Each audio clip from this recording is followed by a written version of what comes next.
Bonjour, c'est l'heure des mots et débats. Merci de nous rejoindre sur Télésud. C'est un nouveau numéro littéraire. Alors l'invitée du jour, elle est assistante sociale, conférencière également. Elle est l'auteur de nombreux ouvrages, notamment Afrique, qui est paru en 2017, Conte-moi la vie en 2016. Il y a aussi son premier ouvrage, c'était Mission Soleil en 2009, et également Elle en 2013. Asia Printemps Gibérila, bonjour. Bonjour Patricia, Vous allez bien?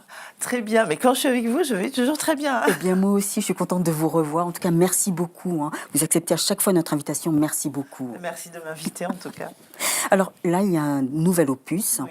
C'est un recueil de nouvelles qui traite, c'est vrai, un peu d'actualité. Et le titre de cet ouvrage, c'est Kala ou le poids des secrets et autres tranches de vie au pluriel. Découvrons eh bien, ce recueil de nouvelles tout de suite au fil des pages.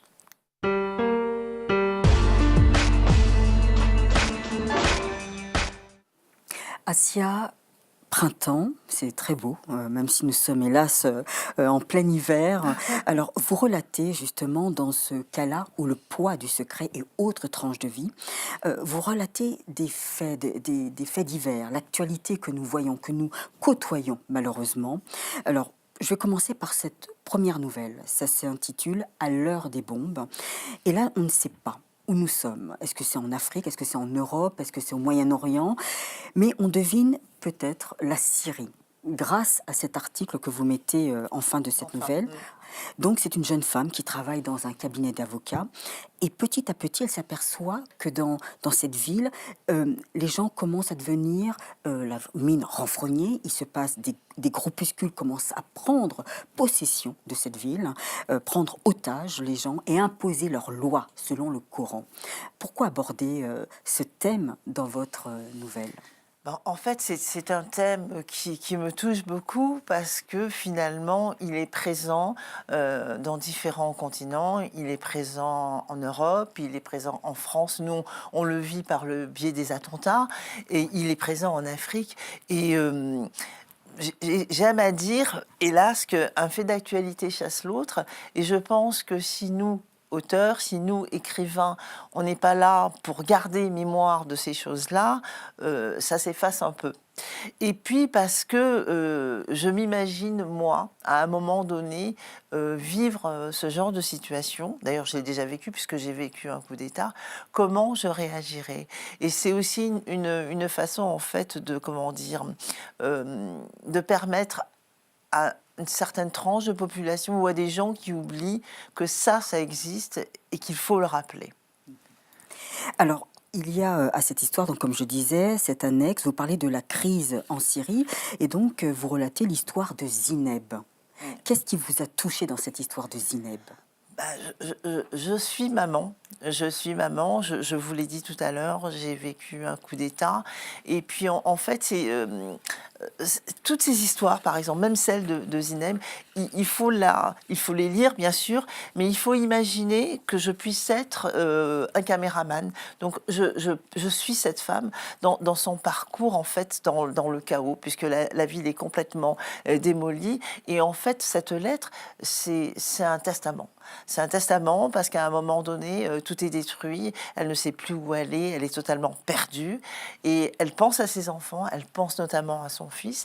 Et au travers de son écrit, on voit comment était cette magnifique ville, le musée, la richesse, le savon d'Alep que l'on connaît. Enfin, toutes ces activités qui faisaient de la Syrie et d'Alep un pays magnifique, une ville magnifique. Et elle se souvient et elle se dit que peut-être qu'à cet instant-là, je vais mourir. Je ne sais pas où sont mes enfants, mais il faut absolument qu'il reste quelque chose, que je leur confie. Vous voyez, je m'assimile totalement à cette personne, qu'elle puisse dire une dernière fois ce qu'elle ressent et surtout qu'elle puisse leur dire « je vous aime ». Dans ce chaos, je ne vous oublie pas, je vous aime.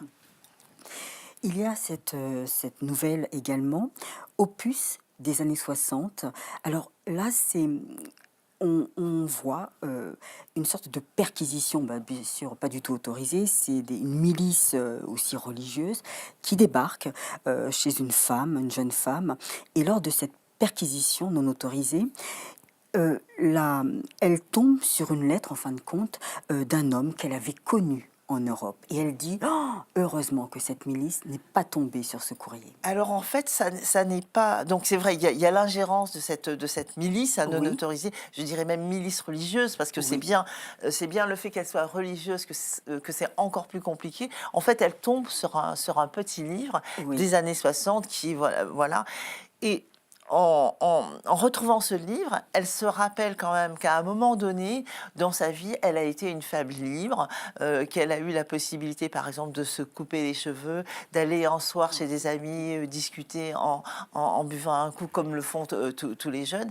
Et là, elle se rend compte aussi l'écart qu'il y a entre la période où elle avait acheté ce livre et puis comment elle avait été accueillie par le libraire, comment à un moment donné ils ont vécu une proximité. Il n'y a pas eu d'histoire, mais il y a eu quelque chose de très fort entre eux. Oui. Et comment aujourd'hui tout ça lui est retiré parce que des intégristes ont décidé de prendre le pouvoir et en fait D'imposer leur façon de voilà. voir. Et c'est la terreur. Oui. Mais si vous voulez, par exemple, entre la première nouvelle et la deuxième, ça pourrait presque être la suite. Exactement, d'ailleurs. parce que j'ai cru que c'était la même Et chose. c'est d'ailleurs pour ça qu'elles sont l'une après l'autre, parce que les personnages pourraient être interchangeables et que l'atmosphère est la même. Oui. Voilà. C'est vrai on sent tout de suite cette crainte, parce qu'à un moment, il y a ce silence, puisqu'il y a un couvre-feu, les gens doivent Voilà. vite rentrer chez eux, et là, elle entend des véhicules, un bruit de moteur, des pas qui arrivent, et puis hop,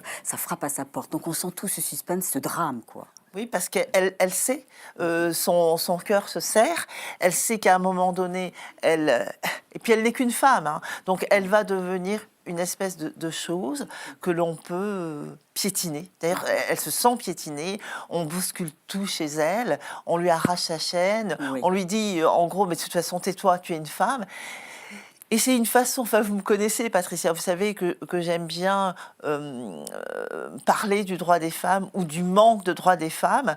Et d'ailleurs dans cet opus, le fil conducteur de toutes ces nouvelles, la liberté ou le manque de liberté. Oui. Voilà, c'est capital. Et c'est vrai que chacune des nouvelles, les protagonistes sont des femmes. Soit c'est La majeure mère, partie, oui, c'est vrai. Oui. Dans Liberté, là, vous parlez d'un pays qui aurait pu être le Cameroun ou le Nigeria. On parle d'enlèvement, des exécutions qui ont lieu voilà, dans le pays, et puis qui plongent le pays plutôt dans une psychose Dans un marasme, oui. voilà, paranoïaque. Alors, le thème de cette nouvelle, c'est, en fin de compte, c'est l'esclavage sexuel. C'est l'esclavage. Parce que, en fait, quand on voit des migrants qui arrivent, moi j'en ai croisé hein, au service social, bon, déjà certains ont des regards pas possibles, on imagine ce qu'ils ont vécu. Bon, je dirais, entre guillemets, eux, ils ont la chance d'être arrivés là, mais pas tous. Oui. Parce que le périple peut durer des années, ils traversent bon nombre de pays, ils confient leur vie, je dirais, un peu à n'importe qui, et ce n'importe qui ne respecte pas forcément le marché. Et puis ce marché, c'est quand même contre-monnaie. Et là, donc, on a toujours un peu cette même ambiance hein, lourde, les choses vont changer, comment on peut faire pour sauver un fils, un enfant. Et là, c'est le cœur meurtri, quasiment le jour de ses 18 ans, où cette maman dit à son fils, il faut que tu partes. Et le fils est très embêté, parce qu'en fait, il est le dernier. Lui, il a envie de rester pour protéger sa mère et ses sœurs. Et donc, commence ce long périple vers l'inconnu, ce long périple qui devrait lui permettre d'être libre. Ah, j'avais cru que c'était, puisqu'on était resté dans cette succession de protagonistes féminins, j'ai cru que c'était encore une jeune fille. C'est un garçon. Ah, D'ailleurs, je oui. pense que c'est une des rares nouvelles Oui. où je pense que c'est une des rares nouvelles où c'est un garçon. Oui. Ah ben voilà, donc pour moi c'était une fille, Mais, parce qu'elle s'inquiétait pour sa maman, et je trouvais que le lien était proche. Elle disait, pour la première fois, voilà, j'ai 18 ans, je vais recevoir un portable. Voilà. Oui, et pour moi c'est une fille. En fait, si vous voulez, pourquoi il est inquiet? Parce que ses frères sont déjà partis. Ils sont partis, Dans le maquis. Donc, lui, il avait pour mission de veiller sur sa maman et sur ses sœurs. Et il part justement parce que c'est un garçon et qu'il peut être enrôlé. Et après, donc, c'est le déchirement, Oui. le fils qui veut pas se retourner. Enfin, Oui. ça, c'est très important. Mhm. Et c'est toute cette émotion. Et parce que il se dit que s'il se retourne, il va voir Ah le oui. chagrin de sa Mhm. maman. Il va rester. Il va rester. Et c'est juste pas possible. Et donc, il rejoint, pardon, d'autres jeunes. Et avec ces autres jeunes, ils vont partir vers la liberté. Enfin, en Oui, principe. c'est ça. En principe. Un autre texte. Alors là, c'est une nouvelle qui est arrivée bien loin. Pourtant, c'est en fin de compte le cœur de votre recueil parce que c'est titré Kala ou le poids du secret. Pourquoi n'était-ce pas la première nouvelle? Parce que en fait, c'est un peu pour moi, l'effet de surprise. Et puis parce que, alors, il faudrait que j'explique peut-être Oui, le nom. oui, Kala, chez nous, au Congo, ça veut dire le charbon, donc noir, parce que c'est une femme noire. Mais Bakala, ça veut dire homme. oui. Et au moment où sa maman accouche, elle est un peu dans le brouillard, elle dit Kala. Donc le papa dit après tout, c'est la femme qui porte l'enfant, c'est elle qui choisit le nom. Mais c'est peut-être un nom qui est un peu prédestiné, puisque au fur et à mesure qu'elle grandit de son parcours, elle va découvrir son homosexualité. Et l'homosexualité, donc avec une jeune femme, puisque c'est aussi une femme, mais parce que du coup, elle pourrait être un homme, puisqu'elle va avoir une histoire d'amour avec une femme. Et en fait, c'était aussi une façon de retourner aux sources et de rendre hommage au Congo. Oui. Et puis voilà, cette jeune femme s'appelle Chilala. C'est Oui, vrai, j'aime bien, il y a ce petit coup d'œil, elle demande tiens, pourquoi elle me regarde? Elle arrive dans un camp de réfugiés, hein, c'est voilà. bien cela qu'elle a. Et puis voilà, elle tombe amoureuse C'est très insidieux en Oui. fait, parce qu'au départ on imagine que c'est un rapprochement de solitude dans un camp de réfugiés où c'est très dur, où on a quand même besoin à un moment donné d'avoir de la douceur, de la tendresse. Parce que au quotidien, c'est de la violence. Ouais, de la Je parle des misère, enfants, c'est de la misère. Je parle des enfants qui sont atteints de kwashiorkor. Oui. Kwashiorkor, ça veut dire enfants aux cheveux roux. Ce sont des enfants qui sont malnutris. Ils ont un physique très particulier parce qu'ils ont un gros ventre qui est gonflé d'air avec des toutes petites jambes. Et très souvent, ils ont un problème de manque de vitamines. Oui. Et c'est effrayant parce que Kala, elle a quoi? Elle est entre 15 et 18 ans. C'est une jeune femme qui a vécu dans un milieu familial favorisé, relativement libre, où elle vivait bien. Et justement, c'est parce qu'elle vivait bien qu'elle avait envie d'aller à la rencontre de gens qui étaient en difficulté, de gens qui avaient vécu la guerre, de gens qui étaient persécutés, de gens qui étaient piétinés. Et là, elle rencontre Tilala et elles ont besoin de cette chaleur humaine pour pouvoir aider les autres. Alors, à la fin de cette nouvelle, il y a un texte, vous parlez de Zanele Mouli qui lutte pour les femmes noires homosexuelles. Oui, parce que en fait, alors c'est toujours pareil. Et là, je n'ai pas la chance d'aller dans tous ces pays que je visite. Mais quand j'avais fait mes recherches, j'étais tombée justement sur Zanele Mouli et j'avais vu ces photos qui sont, elles sont presque terrifiantes. En même temps, il y a de la brutalité. C'est-à-dire, Et en même temps, il y a de la douceur, parce ouais, que ce sont des portraits. Il faut absolument que vous alliez à la rencontre de cette photographe, parce que elle veut aussi dénoncer le fait que dans son pays, les homosexuels sont traqués, en gros, c'est des gens diaboliques. Et quand on voit ces visages, c'est impressionnant, parce que certains sont presque momifiés. Et moi, j'avais été très admirative, effectivement, par son travail. Et alors, même si je ne la connaissais pas, je ne la connais pas, j'avais envie, en tout cas, de la faire découvrir. il y a aussi cette nouvelle chez l'Equita, les pagnes sont les plus beaux. Et là, on aborde la thématique de l'exil. Alors, chez l'Equita, on aborde le thème de l'exil, mais d'abord, on aborde aussi la guerre civile. Oui, La pression. Hein, comment d'ailleurs, c'est un peu la même atmosphère que la première nouvelle. Hein. Comment chez soi, alors qu'on a toujours été bien, que cette femme, que Likita a réussi à créer sa boutique à force de travail. Elle le disait, mais moi je ne l'ai pas volée. Donc elle était contente d'avoir créé une cellule familiale où tout se passe bien. Son mari travaille, c'est un homme honnête, elle le dit. Hein. Elle dit que à la limite, beaucoup de femmes souhaiteraient avoir un époux comme lui. Elle a une fille qui est vraiment très bien, et elle fait venir une petite assistante. Écoutez, tout va bien dans le meilleur des mondes. Sauf que, petit à petit, guérilla, hein, prise de pouvoir par des armées qui sont contre le pouvoir, justement. Et là, on se retrouve dans des conflits, en tout cas internes, peut-être même, interethniques, où à un moment donné, Likita, qui était une femme convoitée et qui était une femme respectée, devient vraiment moins que rien. Oui. Et après, alors sa fille Likita est partie, elle revient la chercher. Et là, c'est le parcours de ces deux femmes. Et je pense qu'il faut pouvoir les imaginer, parce qu'elles sont femmes, donc elles sont à la merci éventuellement des passeurs qui peuvent les violer, et puis elles sont aussi recherchées. Et puis c'était aussi pour moi une façon dans cette nouvelle, il y a donc le problème de la guerre civile, le problème de l'exil, mais il y a aussi le problème des femmes violentées. Hein, du viol comme nouvelle arme de guerre. Et je voulais aussi, par ce biais-là, rappeler le travail que le docteur Mukwege, hein, l'homme qui répare les femmes, fait. À un moment donné, il a eu le prix Sakharov en 2014. Systématiquement, il parle de ce qui se passe, hein, en République démocratique du Congo, parce que cette guerre civile, elle existe quand même depuis 1917, pardon.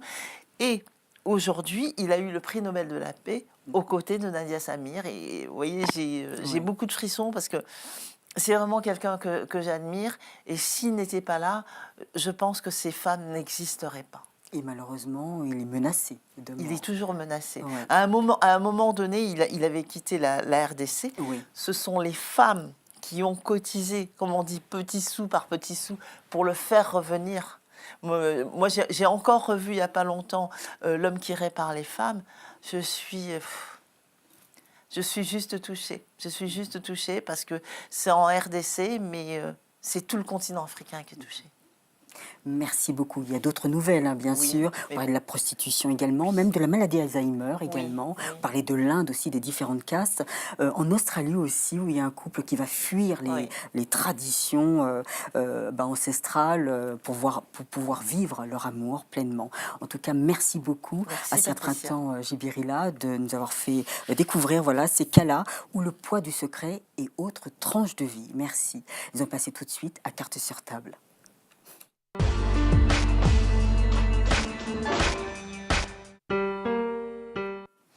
Assia Printemps Djibirila, alors, comme je l'ai dit de nombreuses fois dans l'émission, le premier chapitre, vous êtes assistante sociale. Alors, tous les jours, être aux côtés de gens qui ont besoin de soutien, ça doit être difficile.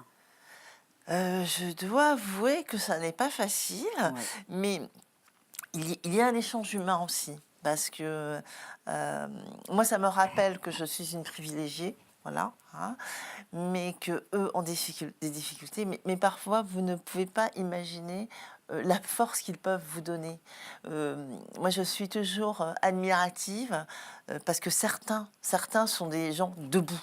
Et pourtant, ils mériteraient d'être assis. Ben non, ils sont debout, ils luttent au quotidien, ils font attention à ce que les enfants aient une bonne éducation. Et cet échange-là, c'est peut-être aussi pour ça que j'écris. C'est ce que j'allais vous demander. Il me donne cette force-là. Et quand j'écris, mais parfois je pense à telle ou telle famille que j'ai rencontrée, telle femme. C'est un peu de leur histoire. C'est un peu de leur histoire. Et je les remercie pour le coup. Alors, votre père, docteur en pharmacie, il a écrit un recueil de poésie en 1961. Oui. Vous l'avez lu? Oui, de nombreuses fois. Oui. Et qu'est-ce qu'il en ressort aujourd'hui? Alors, c'est un recueil de poésie qui s'appelle Rencontres et passions, qui a été édité au Cahier de la jeunesse en 1961. Alors, c'est vrai que mon père avait une... Alors, ce sont des poèmes, hein. Alors, donc, il faisait très attention, le nombre de pieds, etc., les alexandrins. Mon papa était quelqu'un de très carré. Et je crois que c'est aussi lui qui m'a donné ce goût de l'écriture. Et puis c'est vrai que chaque poème était un peu comme un tableau. Parce que quand on lit par exemple les porteuses d'eau, on imagine les femmes avec leur panne chamarrée, aller au bord de la rivière. Chaque poème pour mon père était vraiment un tableau. Merci papa. Et votre mère, afro-asiatique. Oui, alors c'est très étrange parce que l'union de mes parents est un peu particulière. Donc papa du Bénin, intellectuel, il fallait qu'on sache tout parfaitement. Il nous disait le nom de telle ou telle fleur en latin. Enfin bon, c'était très, très drôle. Et maman, intuitive née, qui a été très peu à l'école, mais par contre qui adorait raconter des histoires. Et c'est pour ça que je dis vraiment, je suis le fruit de mes parents. Mon père écrivait, ma mère contait. Donc voilà, moi je suis à mi-chemin. Alors justement, en parlant de contes, de conter, vous êtes aussi conférencière. Oui, oui. Et quelles sont les thématiques que vous abordez énormément alors? Alors, finalement, les thématiques que j'aborde dans mes conférences sont les thématiques que l'on retrouve dans mes Dans livres. vos ouvrages, Les ouais. enfants soldats, la guerre, Les femmes, l'esclavage, ouais. le droit des Les femmes. femmes. Et parce que, en fait, si vous voulez, devenir conférencière, ça a été un peu la suite logique d'auteur. Parce que quand j'écris, quand je suis sur des thèmes précis, sur des thèmes d'actualité ou des thèmes sociopolitiques, j'ai besoin d'avoir de la matière. Donc je glane des informations et à un moment donné, je me retrouve avec tout un tas d'informations qui sont entre guillemets inutiles. Donc du coup, je me suis dit, pour en faire profiter d'autres personnes, j'ai décidé d'en faire des conférences. Et ces conférences, vous allez partout en France, un peu, je sais pas moi, en Europe ou sur le continent? J'avais été en Guyane en 2014 dans le cadre de la Journée internationale des droits de la femme. J'avais été invitée par Jessica Lobel. J'avais fait une conférence sur le droit des femmes. J'ai été à Bordeaux. Là, je vais aller dans le nord de la France. Enfin, à chaque fois qu'on me sollicite, je réponds présent. Et pour moi, c'est aussi une façon d'être en contact avec le public ou un futur public.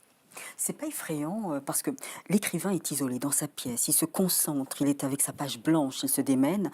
Et là, tout d'un coup, conférencière, vous êtes face à un public, des émotions devant vous bien vivantes. Alors, je ne vous dis pas que les premières fois, c'était très, très compliqué. Ouais. Mais je pense qu'une fois qu'on est pris dans son discours, on se rend même pas compte qu'il y a quelqu'un. Et puis, en plus de ça, c'est un échange, hein. Je dis bien aussi que je ne suis pas sociologue, je ne suis pas philosophe. Moi, simplement, j'ai envie de transmettre ce que j'ai appris, mais il arrive aussi fort souvent que, au cours de ces conférences, il y a un vrai échange et j'apprends aussi des choses. Donc c'est cet échange qui est aussi intéressant. Puis j'ai envie que les gens, tout comme pour les livres d'ailleurs, que les gens aillent à la rencontre d'autres choses.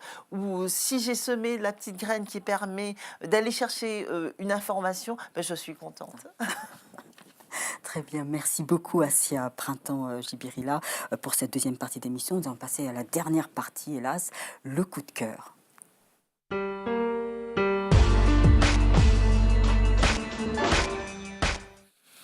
Pour ce coup de cœur, alors nous allons encore parler de la douleur que traversent certaines femmes. Alors, c'est Polygamie, la douleur des femmes. Alors, ce livre que je conseille vraiment à tout le monde a été écrit par Awa Ba.